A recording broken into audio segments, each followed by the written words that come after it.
இந்த தொகுதியிலே பழைய ஸ்ரீபெரும்புதூர் தொகுதியாக சட்டமன்ற தொகுதியாக இருந்தபோது இந்த தொகுதியினுடைய கழக வேட்பாளராக டிஆர்ஆர் அவர்கள் நிறுத்தி வைக்கப்பட்டு அன்றைக்கு முதலமைச்சராக இருந்த பக்தவச்சலம் அவர்கள் போட்டியிட்ட போது இந்த தொகுதியில் நடைபெற்ற கூட்டத்தில் முதலாக என்னை ஒரு பேச்சாளராக அங்கீகரித்து சிறப்பு பேச்சாளராக என்னை முதலில் பேச வைத்தவர் டிஆர்ஆர் அவர்கள். குட்டம்பாக்கத்தில் நடைபெற்ற அந்த கூட்டத்தில் என்னுடைய பெயர் பாபெல்லாம் போச்சு கூடாது மற்றவெல்லாம் மாற்றி இருந்தார்.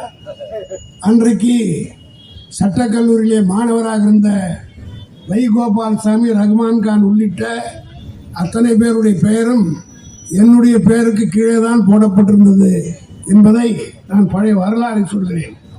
ஏனென்று சொன்னால் அப்படிப்பட்ட இந்த மண்ணில் இன்றைய தினம் நீண்ட இடைவெளிக்கு பின்னால் எனக்கும் இங்கே பேசுகிற வாய்ப்பை உருவாக்கி தந்தவர்களுக்கெல்லாம் நன்றி தெரிவித்துக் கொள்ள விரும்புகிறேன்.